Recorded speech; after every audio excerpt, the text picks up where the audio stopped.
perspective for CNCF. So, first speaker is Veera Solayapan. He is going to speak about observability driven deployment development with open telemetry. He is a senior software developer at Tech Systems. He having 4 years of experience in software development, various domains such as GIS, e-commerce, supply chain, etc. So, Veera, are you ready for that?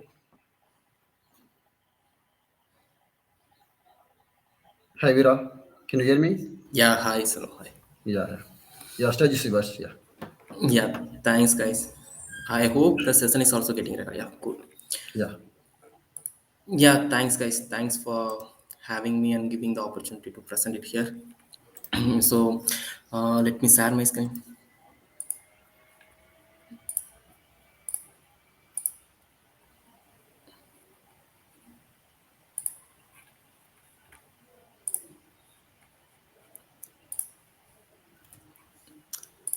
I hope my screen is getting visible, right? yeah. Yes, yes. Yeah, I Okay. can see.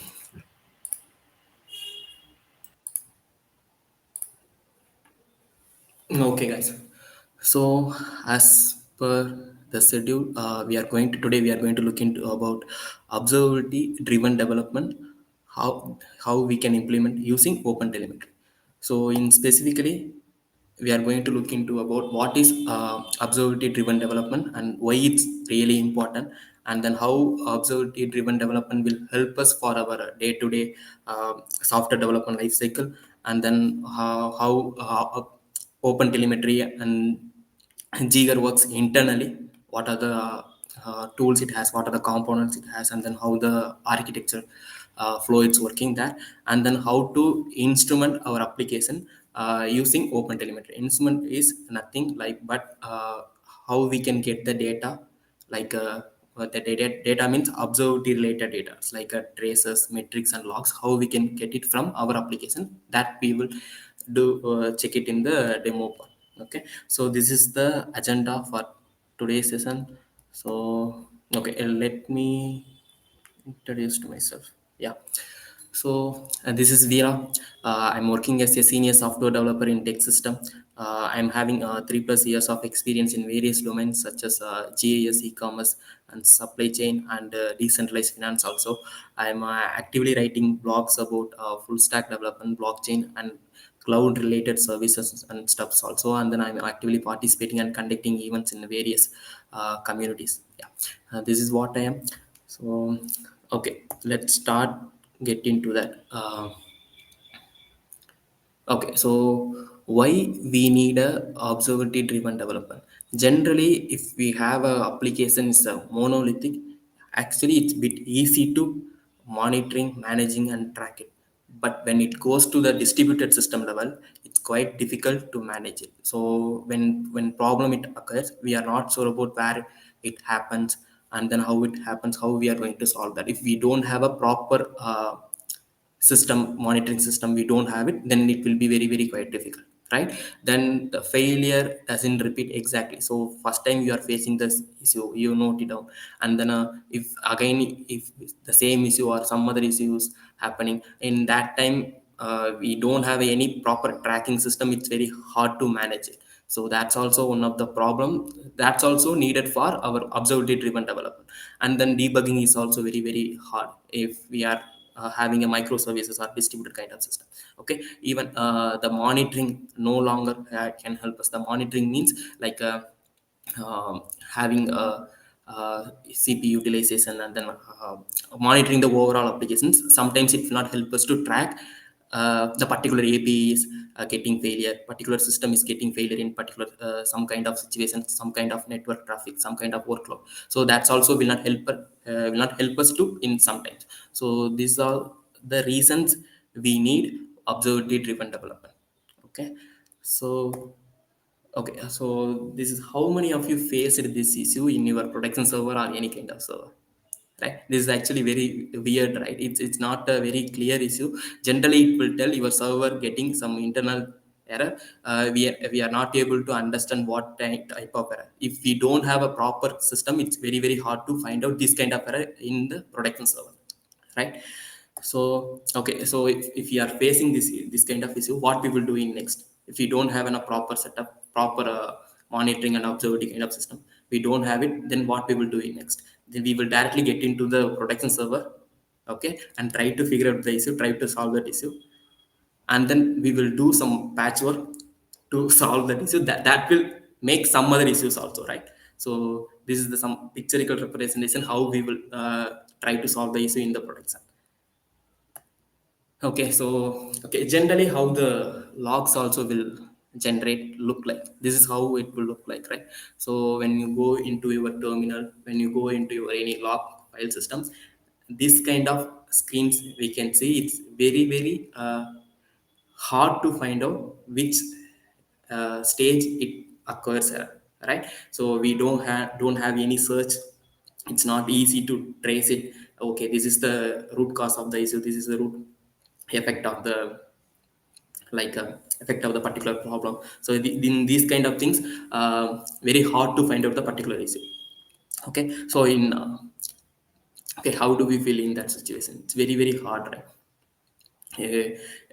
Like if you don't have any proper setup, you don't have a proper monitoring system, it's very hard to find out, okay, uh, to solve the issue in the particular uh, the problem when it occurs.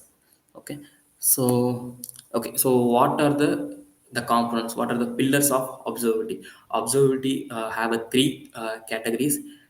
We can observe and collect metrics related data. Metrics related data means we can collect the system oriented informations, like how much cpu is utilized in the particular uh, event occurs, particular time in the some particular time where workload has been increased, how much cpu is utilized, how much memories has been consumed. These kind of things will come under the metrics related category. And then what is trace? Another one is trace. Trace means we can we are able to track when the particular api call is happen.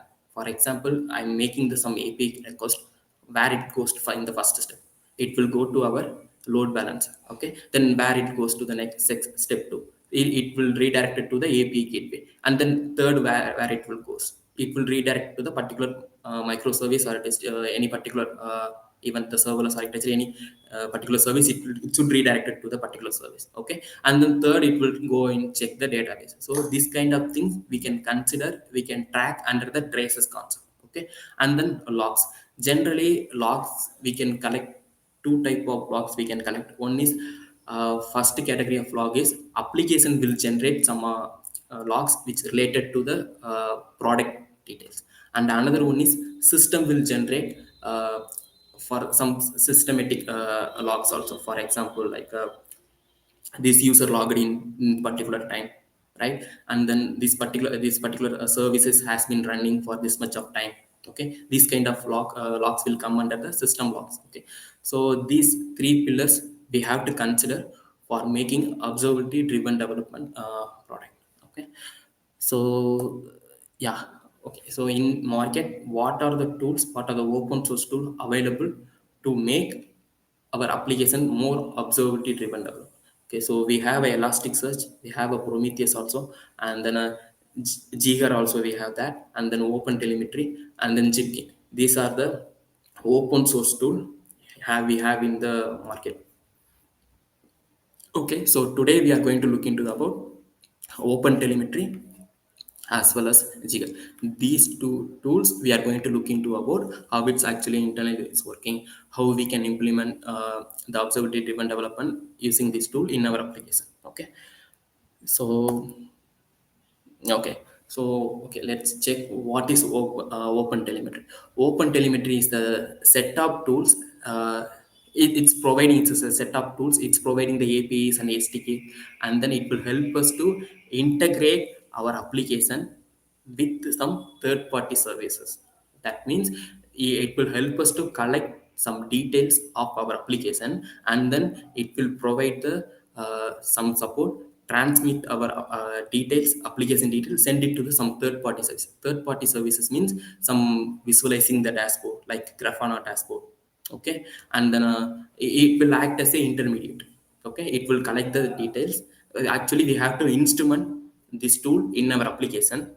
Okay, then it will collect the details and then it will send it to the particular third party service, Grafana, Elasticsearch. It will send it to the particular service. Okay, so it will help us to get traces, metrics, and logs. These are the pillars of observability, right? It exactly is doing what we want. Okay, and then open telemetry is mission to enable observability, making more high quality and portable telemetry data, and then vendor agnostic. So these are the features it has. Okay, so next let's check the architecture of open telemetry. So this is the overall and how the open telemetry is working. So okay, in left side we can, in the top we can see microservices, right? This is what actual our services, actual our product applications. In the application we have to install open telemetry related libraries, APIs or SDKs. We have to install that. That will help us to collect the data, collect the like a metrics related data or logs or traces, everything. It will collect it from our services and then it will send it to the uh, open telemetry collectors. Okay, the collector sometimes will work as the exporter also. That means it will collect the data and then it will send it to the some third party services. The third party services we already discussed, like Grafana or Elasticsearch or which one, the Jigger also. So the more visualizing tools, we can consider as a third party things. So it will help us, the collector and then exporter will help us to send the data to the particular third party service.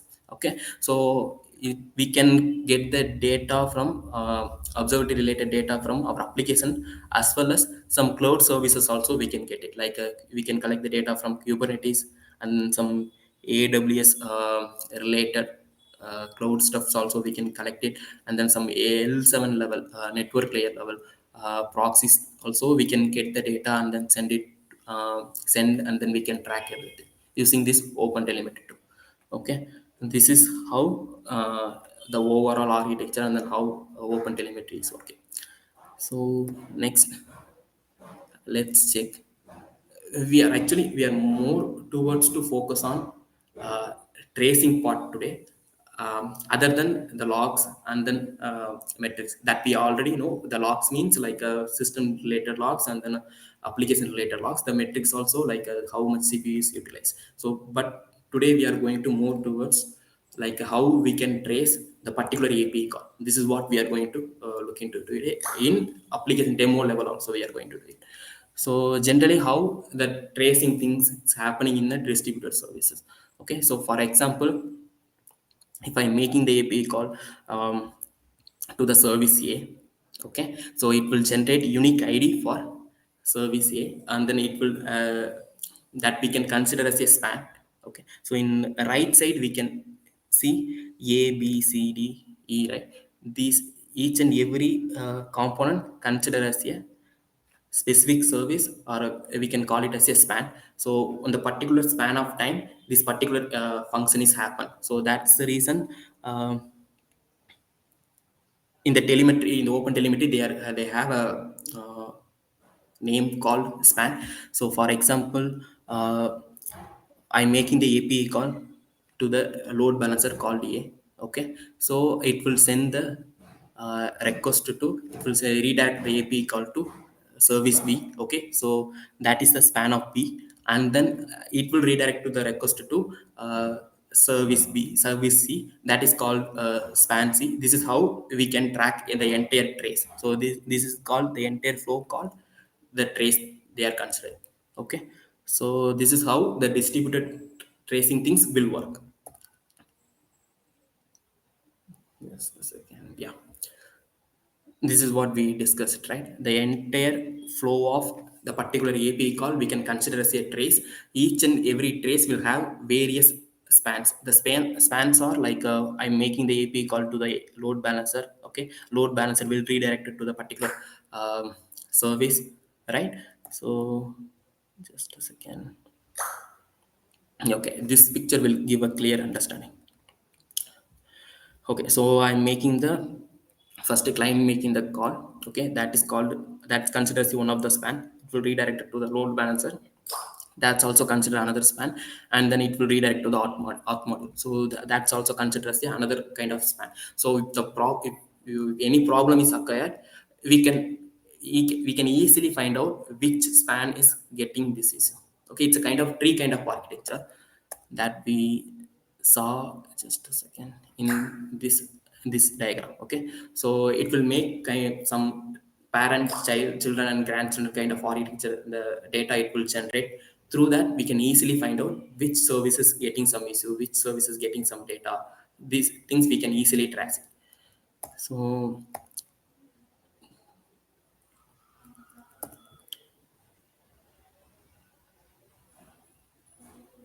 just a second, yeah.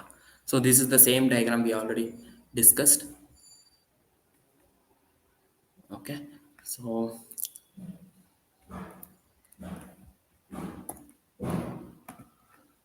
just a second.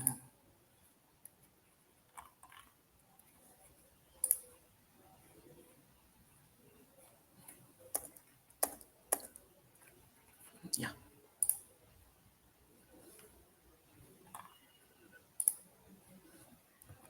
Okay. So now I hope you are clear about what open telemetry is doing it. Now we are going to check about, we are going to look into about what is Jigar, and then what it is one of open telemetry collector as well as the exporter. Okay, so it will help us to visualize our the traces related data. We can easily visualize it.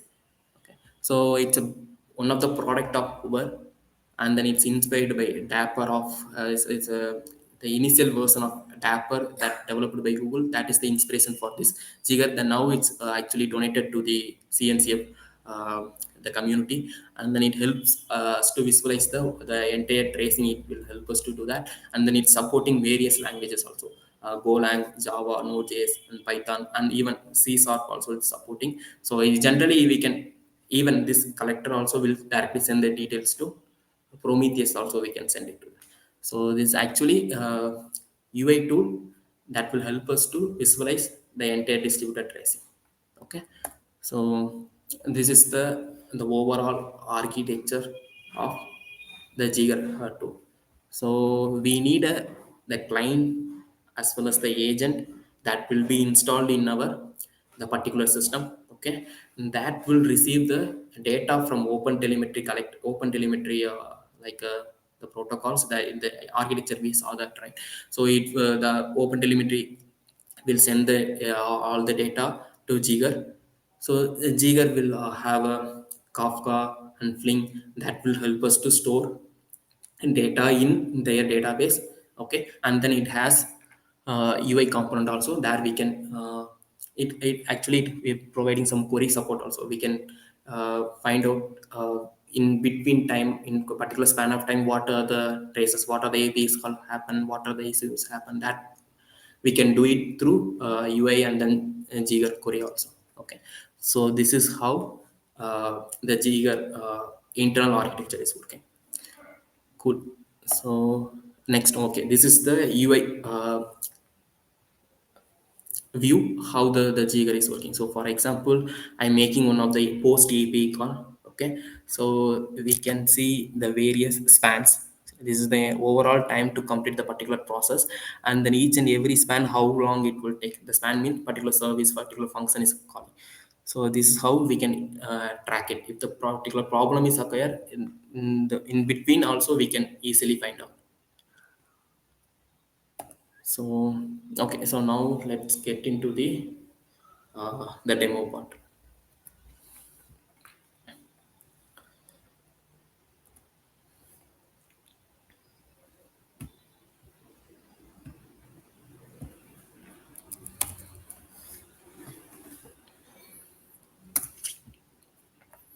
I already developed some demo application. I'm just going to explain what are the packages I install. Okay, so I'm not going to write it from the scratch. I'm just going to install what are the packages we need, and then what are the uh, how we can do it. Then that only we are going to look into it. So this is the project. I will clone it actually.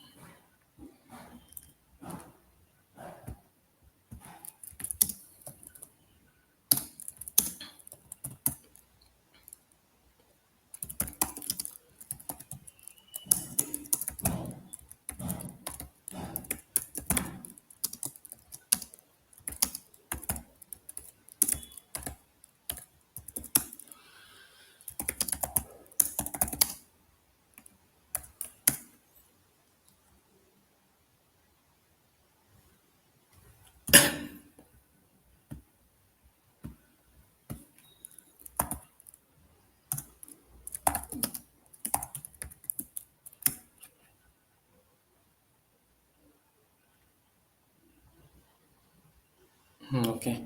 Once installed, so we have to run.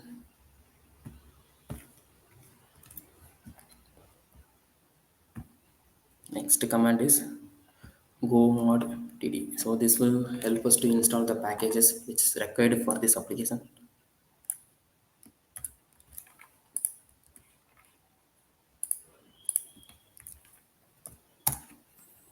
Okay. So this go mod will have what are the packages we need, and then go some will have what are the various versions. For example, in when I started the application, I installed some version kind of packages, right? Later I upgraded everything, we can track it here. Okay. So this is what it is. So let's check the code first. So I just made a simple to do application. Okay. So the entry point will be in this is the Golang application, so the entry point will be this main function. Okay. So what are the packages we need is I installed Golang gin package. It will help us to create REST APIs. Okay. So and then I installed Mongo drivers. This is for a um, interface for connecting our backend services with MongoDB database. Okay.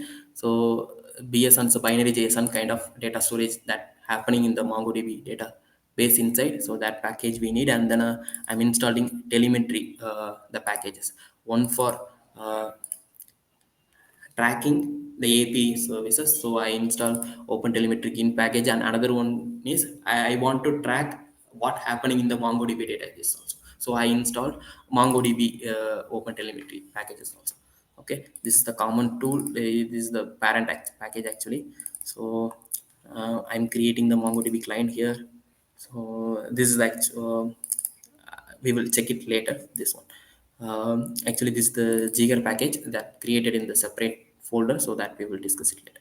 So I'm created the connect MongoDB function, and then starter web server function. So connect MongoDB function will have uh, MongoDB connect URL. Okay. And then when I'm starting the database, I'm setting some of the values, like some of the to-do list I'm setting it there. Okay.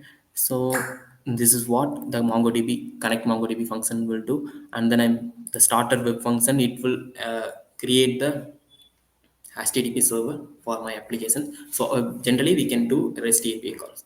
Okay. So I'm making here line number 56. I'm making to do I get the API call. Okay. So it will call the database and then collect the to do list. Okay. And then it will send it back to the user as a response. Line number 71. Okay. So this is what it doing it in a connect database as well as starting the web server. Okay. So now let's check uh, the jigger, the collectors. Okay. So let's get into that function. Okay. So I created in a tracing folder under folder. I created the jigger. Specifically it will jigger related configurations, everything will be written here. So the first one, I'm sending all the open telemetry related data to the particular Jigger port running. So that we already discussed in the part of Jigger architecture. So we have to install some client, Jigger client, as well as the agent tool in our local system that will receive open telemetry related data, okay, and then it will store it to their database, and then it will display it in the UI. Okay, so that is what we are doing it. So we are sending open telemetry related data everything into this particular port and then URL. Okay, so here I'm configuring what kind of services. So in the dashboard we can see this to do services that we can see it. Okay, so this is the basic configuration for Jira. We have to do it. So in the main.go, in the main function, I'm importing it. I'm actually uh, through open telemetry, I'm passing all the details. Okay, so this is what, how we can instrument our application using open telemetry and as well as the Jigger. Okay, so in code wise we have to do that. We have to install some packages, and then we have tried the configurations for passing the data from our application to the collectors, open telemetry collectors. Okay, so now let's start the application. So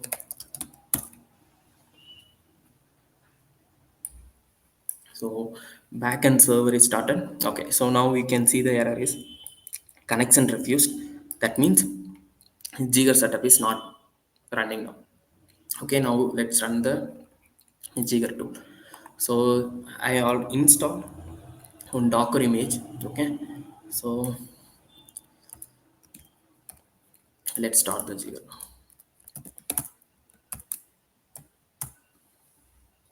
This is the one of the port we mentioned in the code itself. So that is the entry point for receiving open telemetry the data.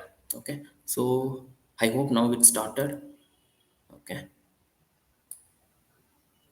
now we can check the details in the UI, the Giga dashboard. Localhost in the port of 16. Yeah, this is the port we can see Giga UI. Okay, so this is how the Giga UI will look like. See, in the services we can see no results found, right? So if, for example, you have a various applications, you have a many distributed services running in your environment. So we can create for each and every services, we can each and every product we can create the own services like we do it in the Jigger tool. And line number 19 we said that, right? This is the to do services, right? So all the services will be displayed here. So now let's restart the application and check are we able to see the data or not. Okay, server is started. I hope now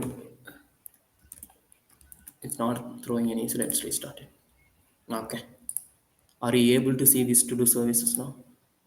Right, so I selected that to do service. Let's find the traces. Okay, so the first API call, when I starting the application, I called in default I'm setting some of the to do list, right, in the database. So that service in main.go in connect mongo, I'm default I'm installing some of the storing some of the data. So that things I can see it here. So now let's make some API calls. I hope that's also we can see it.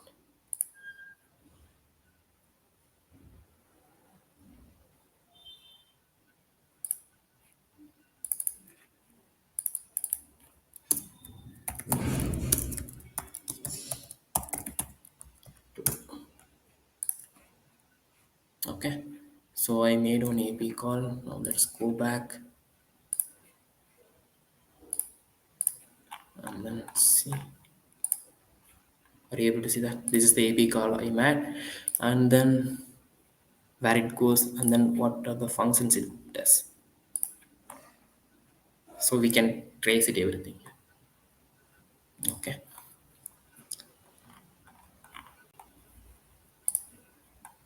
If any issue is occur, it will really help us to okay what problem is happened, which point of time it occurs. So everything we can trace it here. Okay. So I think hope I make sense for this open telemetry and Giga tool. Yeah, I think Yeah, that's it from my side. If you have yeah, thank you, any, Vira. yeah, Thank you. That's a great session, actually. yeah, We have one question in comment box from Vijayalakshmi. yeah. Should we customize the Giga.go to accommodate the open telemetry? So we customize the Giga. Yes, yes, it's possible. Okay. Yeah, we can do it. You mean like what kind of customization you are asking? Like, Vijayalakshmi, you can unmute and ask yeah, your question. for file generally the Giga.go file is the configuration file to pass the data from our open telemetry, our application to the Giga dashboard. So that's one thing. Furthermore, customization means we can check their official documentation, the Giga documentation. What are the options they are providing? That we have to check that. Okay. I hope I answered. Yeah, Vijayalakshmi, do you have any questions about your question? Yeah, okay, fine.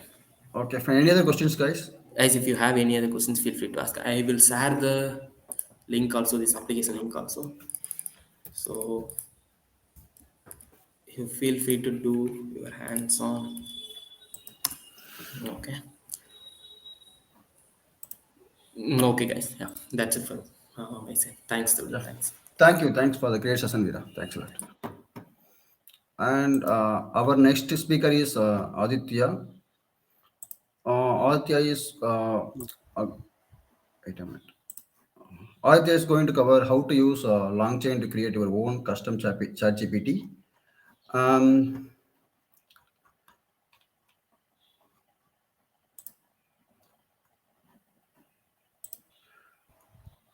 he is a software developer at Cloud Technologies. He have 2.5 years of experience in the field of AI software developer and DevOps and cloud, etc. So Aditya, stage is yours. You can share your screen and do your session. All the Yeah, best. thank you, Silvam. Yeah, so hi everyone. As Silvam said, my name is Aditya and I have 2.5 years of experience in AI and ML. And like currently, I'm working in blockchain related projects. So, like, let's directly start with the basics of what's AI and what's ChatGPT. I'll share my screen. Just a minute. Mm, yeah, I hope it's visible, right? Yeah, Okay. yes, sir. Yeah, yes, sir. Yeah. So, yeah, this is about me and like yeah, let's start with what's a langchain. So langchain is actually used in LLM models. Like let's take it's like an SDK, like we know software developer kit. Like it's an library file where you can use everywhere. In like it's used to embed with like Google Console and GCP, AWS, Azure, and almost all the clouds. They have multiple supports and multiple library files, multiple documentations. Everything is available and almost it's open source, so we can use everywhere wherever we want. They also provide multiple retrieval strategies. They also provide like agents. They also provide like agents is just like a chat gpt. Like you can use it to integrate with like LinkedIn. If you want to add your posts and add your own comments, you can just link integrate with this agent which is provided by langchain. So it's almost just a simpler strategy. Like it's like all you need to do is you need to copy and paste all the command and all the they almost give everything. Just all you need to do is you need to add the API keys and just start the langchain command. So when you start that, it will be directly integrated with that. So let's see the documentation of langchain. What it actually looks like is they also provide in both in JS and Python. They also support both of them. So you can see this is a cookbook which they actually give all the models and all the details, everything that they provide. And other than that, the agent is this one. So in agent, we'll be focusing in this session related to how we can use just a part of that. What we can do is we can use an YouTube video and summarize that from storing it with any one of the storages. Like we'll be using Google Cloud in this session, and we will be using Google Colab to integrate both with front end as Gradio. And what we'll be doing is we'll be connecting we'll be sending training with an YouTube video that we will select that. And once selecting that, we will be getting details from that, everything it will be interlinked with langchain. So like this is what the toolkits, and they provide almost everything. So this is what we will be using exactly. Okay, so other than that, let's continue with the slide. So let's start with the basics. So most probably everything comes under encoders and decoders. What is encoders and decoders? It's related to when we take like, let's come from the basic. So when what like it started everything in around 2017. It was known as attention is all you need. Okay, that was the paper which brought everything to light. That's the paper, the it's known as a publications, like they will be publishing their research and documentations, everything related to that. When they published that, it was related to transformers. So transformers was when they brought to like it was first found by that publisher. And it was related to the neural network architecture, where we can stack multiple layers of neural networks. And like it is more sufficient and it is more efficient than the convolution neural network which we have been using for almost past 10 to 20 plus years. And like transformer almost changed all the view that which we had.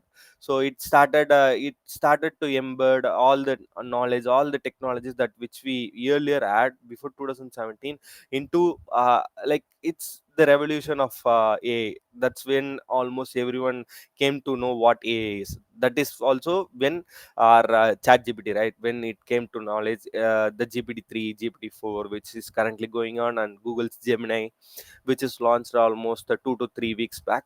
So it's like we can also train our own models, we can also train our own documentations, everything related to whatever the thing that you want, you can train everything from that. So it's that simple. Like you can also train thousands and thousands GBs of data, and you can just add one like the resource availability is somewhat different than that, but you can just add one single text of prompt, and from there you can almost get everything you want from there. So it's that simple. And like encoders and decoders, it's what almost all everything works. So this is the architectures of encoder and decoder. As you can see that this is like stacking all the images and all the linear layers and everything. And from there, like how to explain this is like, let's take if you are in any other different state or different location, geolocation. Like let's take you don't know any other languages like Chinese or Japanese, something related to that. When you go to that location, like you can't talk or communicate directly from there, right? So at that time, what you can do is like we'll be using a translator device, right? So what the translator device that does is it will be encoding your like encoding whatever the thing that which you are speaking into computer understandable stuff, and from there it will be decoding that stuff into the other language that people actually needs. So it's like that. And in the same way, how that actually works is that that really matters, right? So it's like it will be changing all the stuffs into zeros and ones, which is the computer understandable stuff, that's binaries. And once that's done, it will be converting that layers into, like we'll be pre-training the models based on the like let's take if we are going to train for Japanese and like any other models that LLM models that which you actually need. And based on that, what you can do is we can like it will be changing that zeros and ones, and it will be actually mapping and masking the layers based on that. So this process is actually called as masked language models. Okay, so what we'll be doing is we'll be just training the models based on let's take if this is the first sentence, there are no fully connected layers, and hence it is only convolution, right? Let's take if we are going to embed this this sentence, what we'll be doing is we'll be actually adding like mask is like just adding a dash, like we won't be actually giving the entire context to the model. Like we will be giving this model as empty, and when we'll ask that model to predict what's going on in this line. So when we remove this connected layers, it actually needs to predict that the gaps, like it's actually filling the blanks, right? We'll be writing that in our childhoods, like in our exams, like that.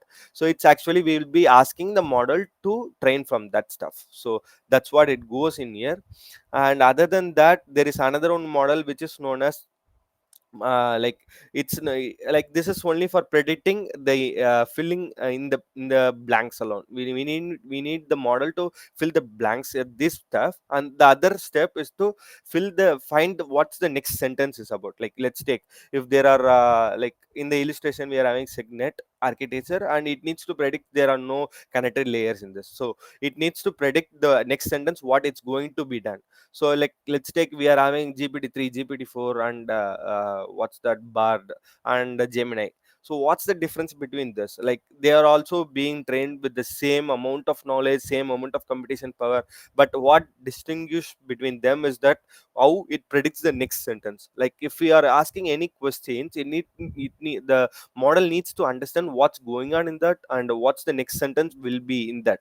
So this is the main stuff that the model needs to understand. So like let's take LLM models doesn't only need to be working related to language models. It can also be used in like image generation, image summarization, like text to audio, audio to text, like that also. So LLM models and transformers can also work in computer vision and computer generations. Like it made, like before GPT and transformers come into action, like it takes almost 5 to 10 seconds to predict one single image that which we pass to the system.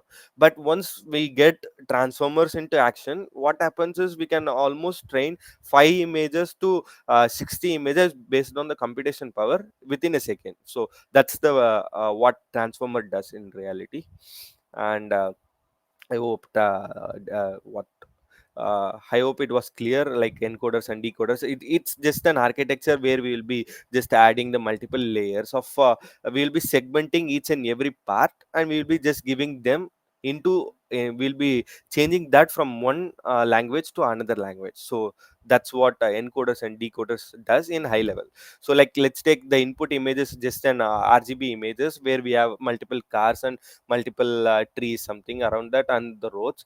When we encode and decode this, what we will be getting is we'll be getting some images like this, like the purple colors are car, and the roads in pink, and the other things like the house and everything is in red, and the trees are in yellow, like that. So it's like this is how encoders and decoders work. And this is how like Tesla and every other vehicles that they are using, right? They use this stuff as their own like to do autonomous driving cars and that related stuff. So let's move on to what generators and discriminators does. So for generators and discriminators, let's take an example of what we call as like there is a police and the thief. Like I can explain with this image. So like let's take this is police and this is thief, and the police is a discriminator and the thief is a generator. What the police needs to find is he needs to find which one is real, which one is fake currency note that this generator creates. Okay, so this is where we use in music generation, video generation, and image generation. Like the generator will be multiple times, it will be generating a real currency, like real world like outputs. When they generate that, the discriminator needs to find if this is real or this is fake.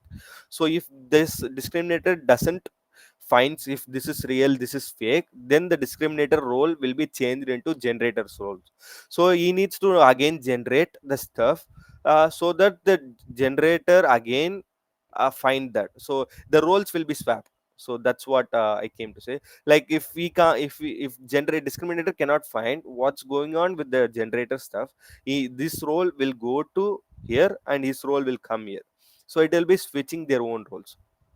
So this is used in like DALI, DALLE, and other one is like runway ml and multiple other large language models where they used to generate images and videos also. So like what happens is when you generate these kind of images, you can't almost generate it like in real world images. It will be somewhat like the face won't be exactly related to the real world images, or the whatever the text that which you give, it won't be directly related to the real world images. So that's one of the, like, it's kind of advantage and disadvantage, but you can't replicate those stuff. And there is another one disadvantage which is related to using the same stuff that the generator generates to train the discriminator.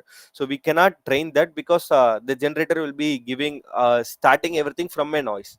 So it will be like it won't be having any of the reference images, or it will be starting just with like when like in our childhoods what we will be having is in a TV we'll be having just dots and something, right? So that's called as noise. When there is no power or something related to that, we'll be just having that noise. So that's actually noise. That's where the generator starts from. So from there it will be adding multiple noise on top of it, and it will be adding layers on top of it, and from there the image will be getting generated. So that's it. And this is just an overview of what generator and discriminator does. And like, yeah, let's start with hands on. And what we'll be doing is we'll be chunking and embedding from an what we called as like video summarization. We'll be taking a YouTube video, and from there we'll be taking all the like text to audio to text. And from there what we'll be doing is we'll be using langchain to process with GCP. And in GCP we'll be using text bison as one of our model. And from there we'll be giving this text bison as an for this text bison we'll be giving input from the chroma db, where we will be storing the videos. And from there we'll be taking whatever the questions that which we want, we'll be taking from there, and we'll be using Gradio as a front end tool. So let's dive into our model. So I already wrote the code, everything, right? So this is just to install whatever the dependencies that which we have. So this will be installing the stuff. um, and then what this does is it will be like we are authenticating our Google Cloud from here. Okay, so for this stuff what we need to do is we need to just go to our Google console, and from there in IAM you need to add your email ID. So you can just grant access, and in the new principal you need to add your email ID, something like that. And once that's done, you need to assign the role. The role that which I gave is Vertex AI as an user role. Vertex AI user. So you can just click on this and save that. So I already gave that access, which is already available here. So from here, what it will be having is when we authenticate the Google Cloud, it will be directly taking from here.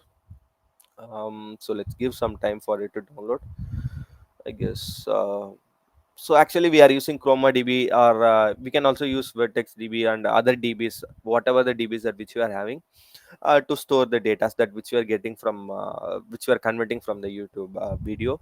So in the meantime, if you have any one YouTube video that, like, I'll just give you an overview of I guess I got some other error. Oh, no issues. Okay. Yeah.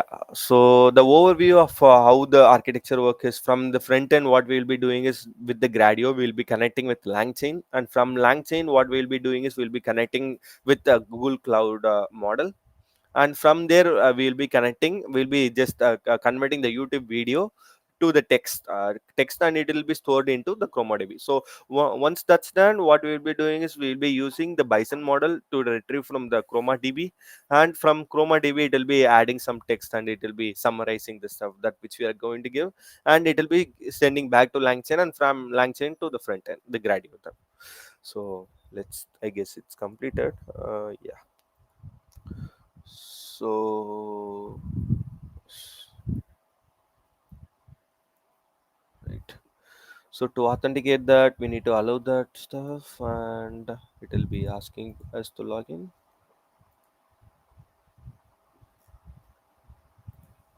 Yeah.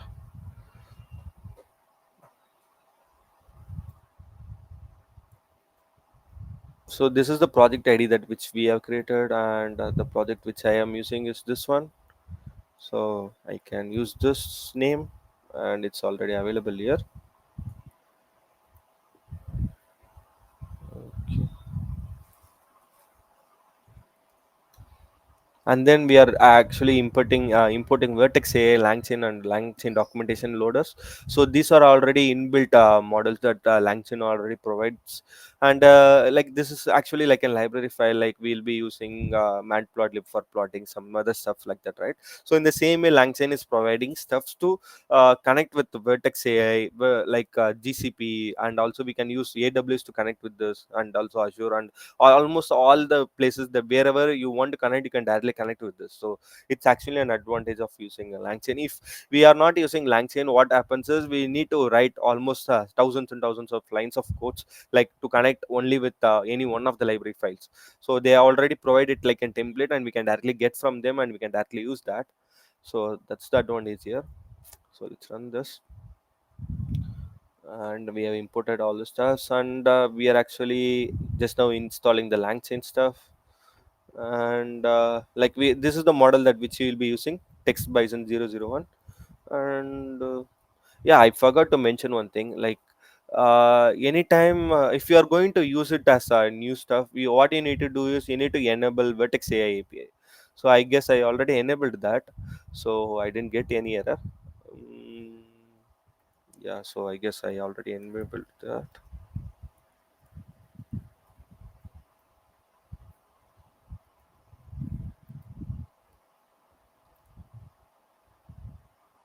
Yeah, so you need to go here and you need to just enable that stuff. Once that's done, this is vertex AI vision. So I guess, oh, sorry.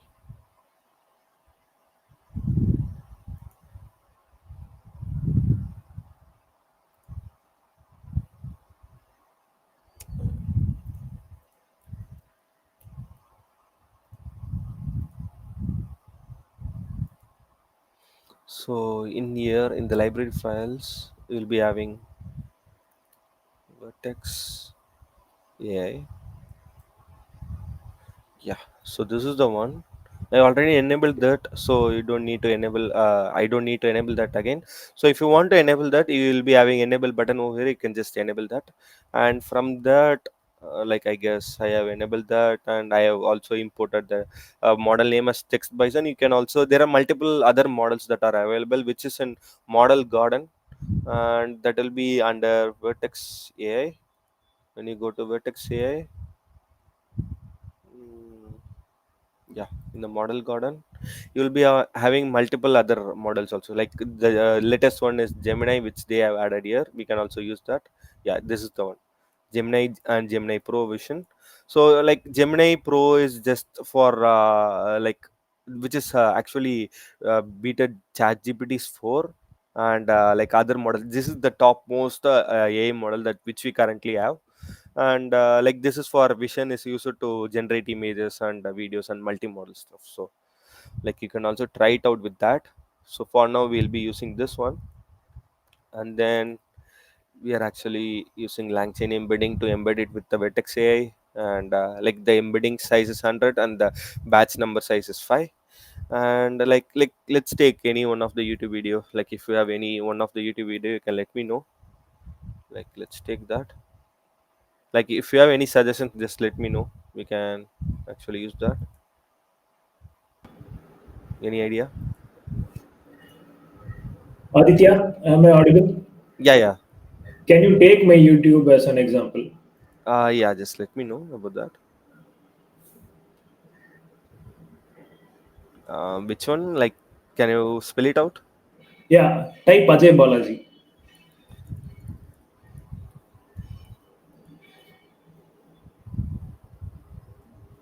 I can't find it, I guess. Okay. Um, like anyone video name?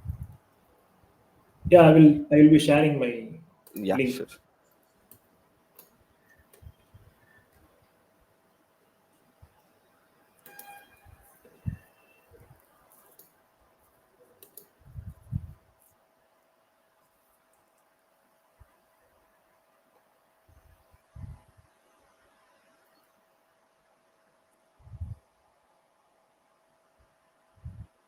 Okay.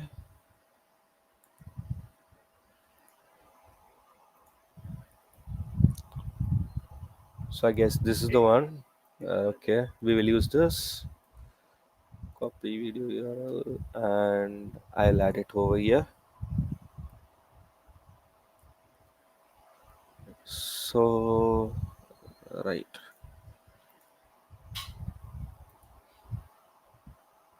And like what, there is another one disadvantage, which is like you can't go more than the chunk size of 1500. Like it will cost more than that, so I'm using the chunk size as 1500.